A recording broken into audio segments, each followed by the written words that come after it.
Bonjour messieurs, vous devez vous présenter s'il vous plaît. Bonjour, c'est Maurice Djedjou, le président du conseil départemental de Sédhiou. Président, vous êtes aujourd'hui au niveau de la commune de Diembéring. À quelle fin?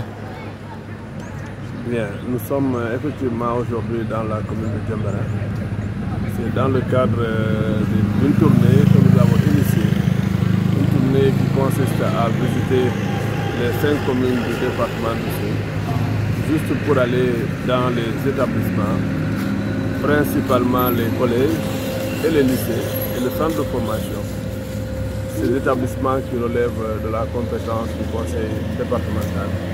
Donc cette tournée, c'est justement pour entrer en contact avec les acteurs de l'éducation au niveau de ces établissements et partager avec les conditions dans lesquelles ils travaillent. Comme ça, on verra dans quelle mesure on pourra les accompagner en fonction bien sûr des moyens dont nous disposerons.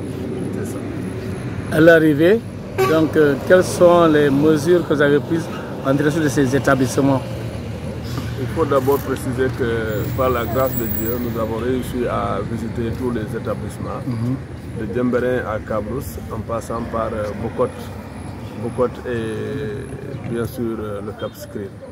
Partout on a trouvé les administrateurs de ces établissements et nous en profitons d'ailleurs pour présenter nos excuses parce qu'on a accumulé beaucoup de retard, on a eu une contrainte de temps, mais ces administrateurs nous ont très bien reçus, nous ont exposé les difficultés auxquelles ils sont confrontés. Nous n'avons pas pris d'engagement, mais je pense que c'est une excellente chose. Comme ça, dans tout ce que nous aurons à faire, on saura quelles sont les priorités. Et là, je peux dire que les priorités, c'est bien sûr les abris provisoires, malheureusement, que nous avons constaté un peu partout. Il y a également un problème de salle de classe, vraiment des effectifs pléthoriques. Là, il faut penser à construire des salles de classe pour essayer de résoudre ce problème-là. Il y a aussi des problèmes qui ont été évoqués liés au tableau-banc. Et des problèmes d'établissement qui ne sont pas clôturés, et ainsi de suite. Donc il y a vraiment beaucoup de problèmes qui ont été posés. Nous ne disons pas que nous allons les régler, et comme je l'ai dit tout à l'heure, c'était pour nous de voir avec eux qu'est-ce qui est prioritaire, qu'est-ce qu'il y a lieu de faire tout de suite, et d'autres problèmes peut-être à régler plus tard. Oui, de ces problèmes, il a été posé au niveau du CM de Cap. Certainement que vous venez de visiter en dernier lieu. Donc ce besoin donc de salles de classe, en tout cas l'APE, hein, c'est ça non? Le comité de gestion attend beaucoup donc du conseil départemental d'Oussouye pour des salles de classe. Est-ce que c'est le discours que vous avez apporté à cela qui gère le CM du Cap aujourd'hui? Oui, au CM du Cap, nous avons prévu de construire 2 blocs de 2 salles de classe chacun. Les travaux vont bientôt démarrer. Mais il n'y a pas que le Cap. On a vu également un gros problème de salles de classe au CM et au lycée de Cabrousse et à Bokot. Au lycée de Bokot également, c'est un gros problème. Ils ont des salles qui sont entamées, qui ne sont pas finies, c'est des bâtiments qui sont là, qui nous demandent d'achever. Maintenant, on a bien entendu, on a bien noté. On va voir après qu'est-ce qu'on pourra faire pour répondre à ça. Donc, mais là, je tiens à souligner que les problèmes qui sont là sont certainement ailleurs. On n'a pas encore fait les autres communes, mais il est évident que ce sont les mêmes problèmes. Donc il faudrait aussi que les gens nous comprennent, que les gens quand même aient de la patience. On n'est pas les seuls, mais nous aussi, nous comptons jouer pleinement notre partition.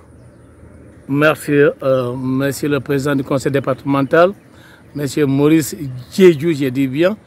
Voilà, hors sujet, si vous voulez, demain, c'est l'appel de l'APIC, l'association des professionnels de l'information et de la communication de la région de Ziguinchor, pour sa première édition de la soirée de gala à Ziguinchor. Comment répondez-vous justement à cet appel?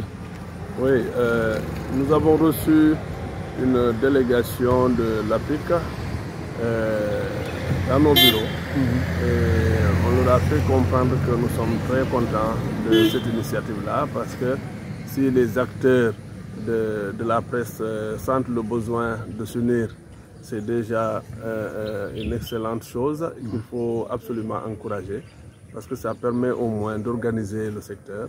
Parce que la presse, quand même, comme on le dit, et à Ziguinchor, il est heureux de constater que les acteurs en sont conscients. La presse est quand même un pouvoir, un pilier de développement.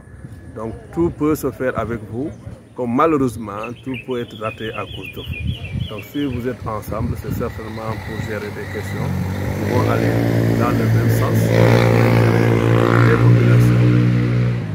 Voilà, donc j'encourage vraiment cette organisation-là à continuer à persévérer.